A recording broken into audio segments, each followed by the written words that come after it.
네, 아, 네, 최영락입니다. 반갑습니다.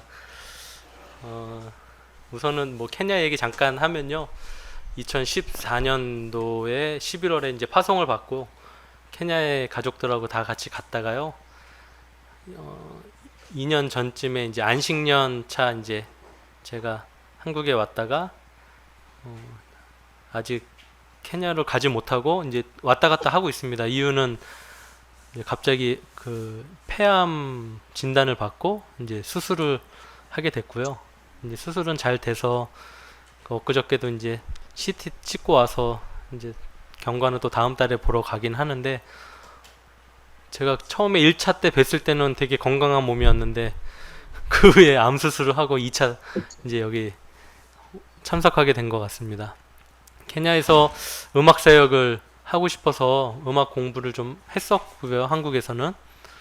그리고 음악 사역을 하다가 아이들이 너무 배고파하는 걸 보고 하루에 한 끼도 제대로 먹지 못하는 아이들, 또 한 끼가 우리 돈 50원에서 100원밖에 안 하는데 그렇게 먹이지 못하는 부모의 심정이 저한테 좀 많이 느껴져서, 아, 어떻게 하면 아이들한테 하루에 한 끼라도 제대로 더 먹일 수 있을까라는 생각에 음악 사역 비중보다는 아이들 먹이는 사역에 비중을 이렇게 두고 있다가, 현재는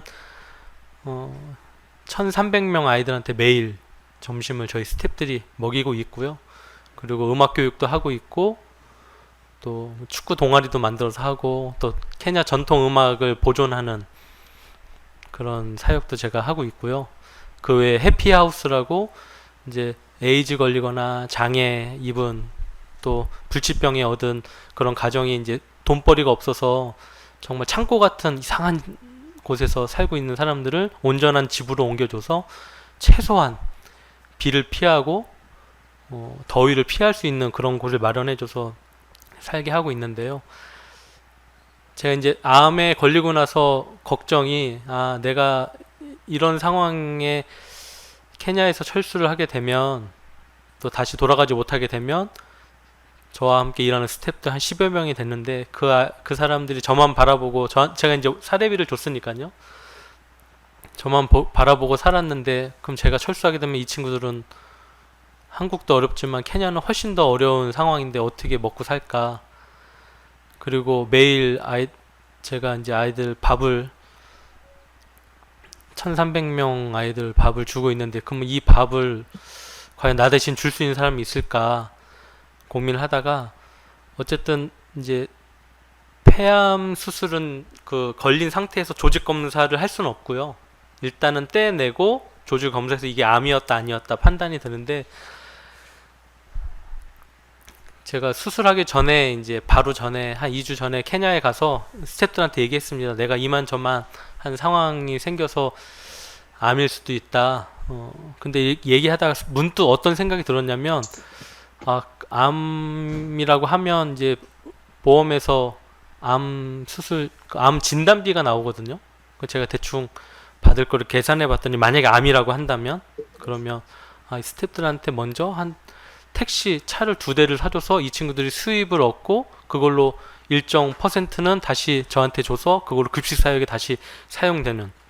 그래서 제가 대충 계산을 했더니 한 5대 정도면 차를 사주면 될 것 같다는 생각이 있었는데, 그때 당시 암 진단금으로 받은 게 택시 2대를 살 수 있는 비용이 나왔었고, 그리고 그 이제 스태프들한테 그 얘기를 했고요.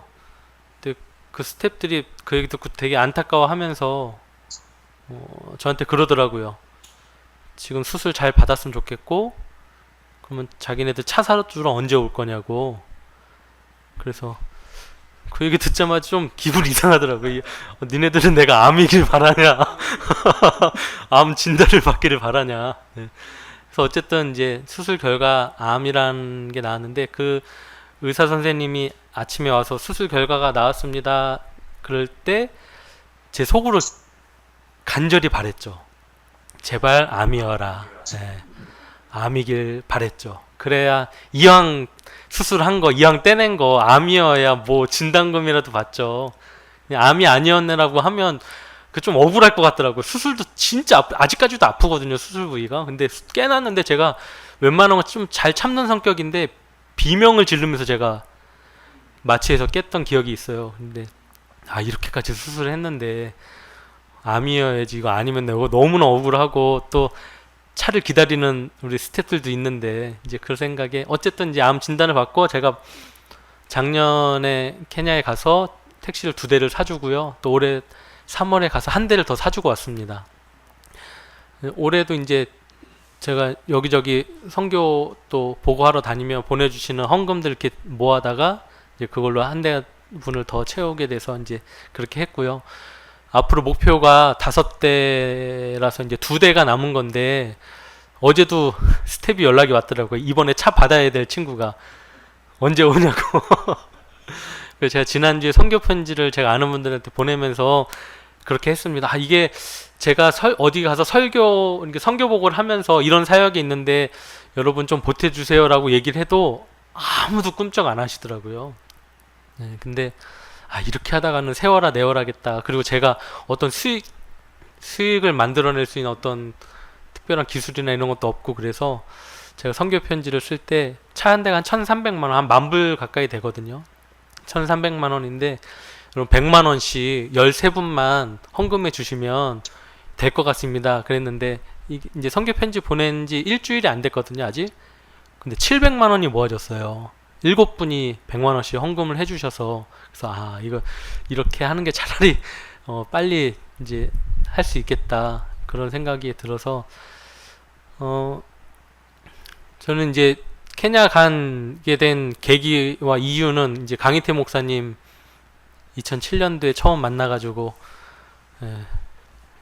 목사님 늘 그때 그런 말씀들을 많이 하셨어요. 여러분 통해서 세상의 가난이 해결되기를 바랍니다. 이제 그런 축복의 또 비전의 말씀들을 많이 하셨는데, 그 얘기가 계속 저한테는 머물러 있다가 내가 누군가의 가난을 해결해 줄 수 있는 게 뭐가 있을까 해서 이 택시 선교 사업도 어쩌면 한 가정이 택시 한 대만 사주면, 제가 계산을 해봤더니요, 차 한 대를 사주면 10년 동안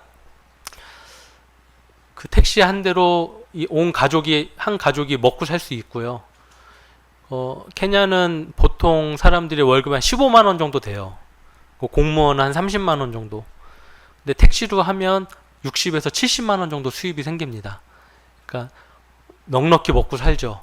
거기에 30%는 저한테, 한 20만 원 정도는 저한테 매달 차 3대 수익이 저한테 들어옵니다. 앞으로 2대가 더 늘어나면 한 100여만 원 낼 텐데, 거기에다가 제가 이제 사역비가 있으니까 거기 조금만 보태면, 그전과 같이 많이 보태지 않고 조금만 보태면 1,300명 아이들의 급식 문제도 해결이 되고, 또 5가정의 가난도 해결이 되고, 그래서 선교사 없이도 또 누군가 도움이 없이도 스스로 자력으로 그런 선교지나 이런 사역들이 돌아갈 수 있는 시스템을 한번 만들어 보자 생각을 하고요.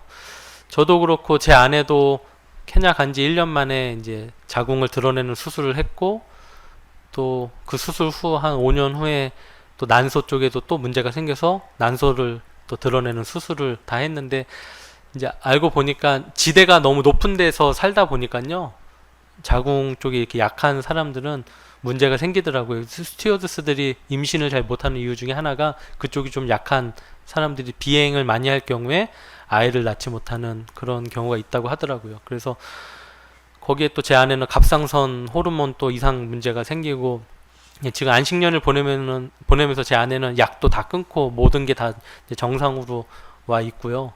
저도 많이 이제 회복 중에 있습니다. 그래서 원래는 이제 한국에서 목회도 할까, 다른 일을, 목회는 그만두고 다른 일을 할까, 그래서 화물 운송 자격증도 땄거든요. 그 트럭 운전해서, 그래도 그거 유튜브나 이렇게 인터넷 찾아보니까 그걸로도 충분히 먹고 살겠더라고요. 그래서 그걸 할까 하다가 이제 암 발병된 걸 알고 그 일은 못했는데, 근데 지금 이제 제가 케냐는 케냐대로 이제 그렇게 선교가 저 없이 잘 돌아갈 것 같고요. 그래서 말레이시아로 선교지를 한 군데 더 늘려서 내년부터는 저희 가족들이 또 말레이시아 가서 다른 선교를 또 하려고 준비 중에 있습니다. 여러분 생각나시면 그 택시 선교 사역이 잘 진행이 돼서 했으면 좋겠는데, 제가 좀 이렇게 안타까워요. 오늘 이번에 이제 말씀들을 강의를 듣고 막 토론하시는 거 보고 여러 가지 느낀 것 중에 하나가, 우리 한국 사람들은 책도 많이 읽고 어떤 신학적인 지식도 높고 성경도 굉장히 많이 잘 알고, 그런데 어쩜 이렇게 실천에 약할까라는 생각이 들었습니다. 제가 방문했던 교회들 보면 글쎄 겉으로 판단하는 거 같아서 좀 그럴 수도 있지만 한 200여 명, 300여 명 모이는 교회도 있고, 제가 담임 잡고 교인들이 그러면 여러분들이 10만 원씩만 내시면 저거 한 대 못 사겠습니까? 우리 교회가 한번 해봅시다. 이런 말도 할 만도 할 텐데, 다른 데 도움을 너무나 많이 주고 교회에 빚이 많아서 그런 건지 그냥 끝나면은 의뢰로 받는 금액은 30만 원이거든요. 선교사들이 가서 이제 설교 한번 하고 그러면 감사합니다 그러고 이제 나오는데, 돌아서 올 때마다 참 씁쓸해요. 왜냐하면 제가 예배 때 그분들이 찬양하는 거 다 들어보거든요. 예수보다 더 귀한 것 없네, 막 이런 찬양들 막 해요. 그날 하나님 나라 바라보고 나도 그렇게 살게 하옵소서 신앙도 고백도 하고 대표기도 하시는 분들 막 그렇게 해요. 그런데 제가 뭘 얘기하고 아프리카의 가난을 얘기하고 아무리 얘기해도 그냥 그러려니 뭐 그런 나라도 있지, 나는 복 받았네, 이렇게 시원하고 따뜻한 데서 예배 드리고 그냥 그 정도 수준에 머무는 걸 보고 진짜 목회도 이제 목사도 그만두고 싶고 선교사도 그만두고 싶고 제 인생 자체를 이제 그만두고 싶을 때가 많아서, 한 2주 전인가 제가 자살 충동을 한번 느꼈어요. 아주 심하게. 이런 세상을 내가 살아가면 뭐 할까? 좀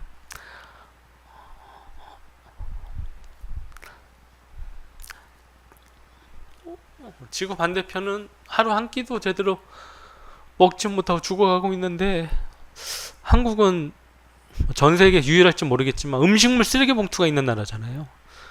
음식물을 그냥 버리지 못하고 쓰레기 봉투를 사서 버려야 하는, 무게를 달아서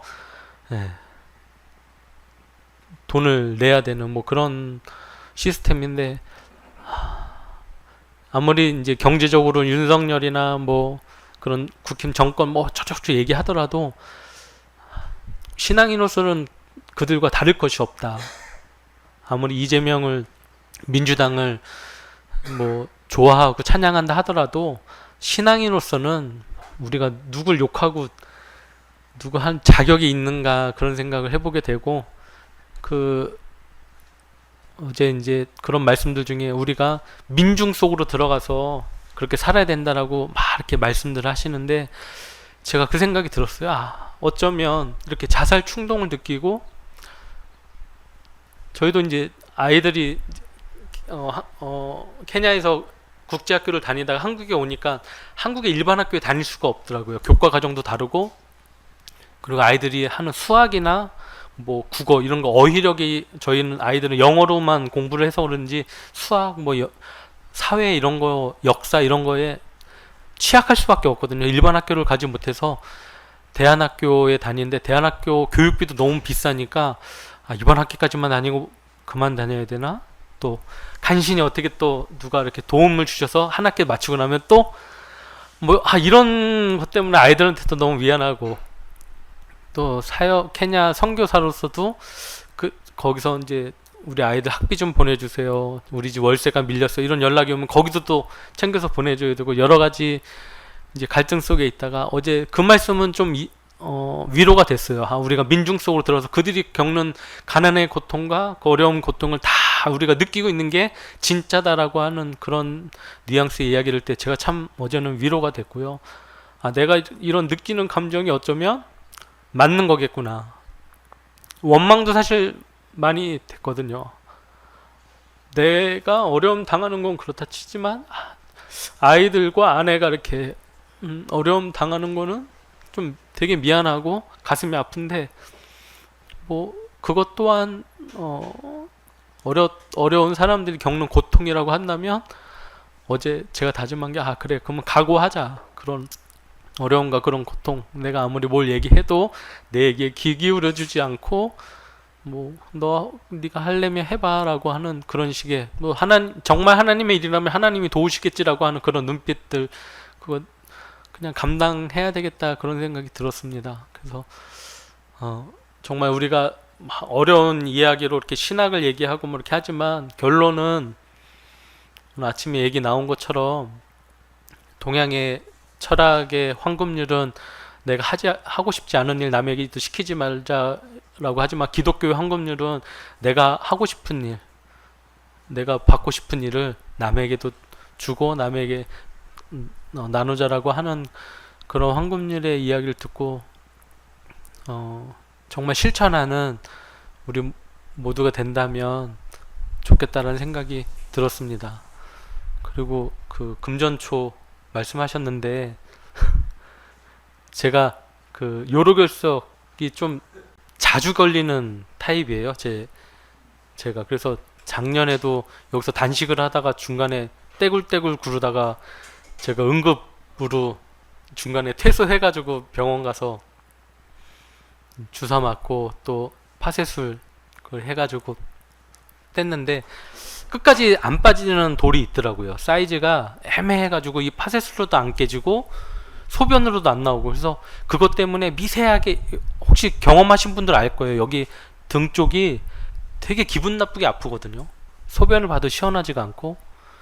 근데 강 목사님이 이 금전초가 굉장히 효과가 좋다고 하는데 한번 먹어봐라. 그래서 그 말씀에 순종을 하고 먹었는데요. 먹은 지 한 달도 안 됐는데 어느 순간 소변 보는데 뭔가 툭 하고 시멘트처럼 생긴 게 툭 하고 튀어나오더라고요. 그러니까 소변으로 나올 수 있는 만큼의 사이즈로 바뀐 거죠. 그 의사가 이거는 자기가 못 깨겠다 그랬어요. 왜냐하면 그 조각에 남았을 때 제가 2번을 더 했거든요. 근데 여기를 엎어놓고요. 파쇄술은 공 같은 걸 갖다 놓고 여기를 이제 이렇게 쳐요. 한 뭐 1000번에서 1500번을 이렇게 쳐요. 강도도 되게 세게 해가지고. 근데 제가 힘들었던 거는 방광 쪽으로 이제 거의 다 내려왔었는데 이게 안 빠졌던 건데, 이 골반에 그걸 때리면 남자들은 골반이 좁은데 저는 유난히 더 좁다고 하더라고요. 근데 그 골반 부위 때리면 통증이 더 심하대요. 근데 제가 그걸 2번을 하다가요, 못하겠다고 그만하자 그랬어요. 의사도 인정하더라고. 자기도 한번 여기 골반 이렇게 하다가 중간에 기절한 적이 있어가지고 자기도 그 통증을 안다고. 그래서 저는 어쨌든 그게 너무 불편하니까 빼내려고 2번이나 참고 했는데 그래도 안 빠졌었어요. 그래서 의사가 이거는 좀 기다려야 되는데 이거는 사이즈가 오히려 좀 더 커지길 바래서 그 이후에 깨야 되겠다 그랬는데 그래도 안 됐는데 이 물을 한 달 정도 꾸준히 잘 마셨더니요, 소변으로 나오고 지금까지도 제가 주기적으로 마시고 있거든요. 그러니까 지금까지도 한 번도 걸리지 않고 잘 왔습니다. 그래서 그 강희태 목사님 말 잘 들어서 나쁠 건 없다. 그 효소도 잘 마시고, 좀 전에 된장 광고도 하셨는데 된장 간장도 여기서 만든, 다른 데서 화학약품 섞어서 만드는 거 말고 여기서 하시는 거 잘 구입하면, 여러분 제일 강 목사님 말씀하신 것 중에 제가 와닿는 것 중에 어떤 이야기가 있는데, 의사 얘기, 중국이었나요? 그 의사 형제가 있는데 그 동생 의사가 너무 잘 고치니까 사람들이 명의인 줄 알고 오는데 그 의사 얘기하기를 내가 명의가 아니라 우리 형님이다. 그래서 왜 그러냐 했더니 그 형은 병에 안 걸리게 한다. 난 걸 고치는 게 진짜 의사가 아니라 아예 걸리지 않게 하는 게 의사다라고 말씀하시는데, 강 목사님이 말씀하신 대로 좋은 된장, 간장 먹고, 그리고 효소랑 이렇게 금전초 내지는 소개해 주시는 거 이렇게 먹다 보면 질병에 걸리지 않고 건강하게 살 수 있지 않을까 생각을 해보게 됩니다. 케노시스 영성도 잘 공부하시고 실천에 옮기시고 먹는 것도 잘 실천에 옮기시면 우리 모두가 행복하고 건강하게 이 세상을 살지 않을까 생각합니다. 들어주셔서 감사합니다.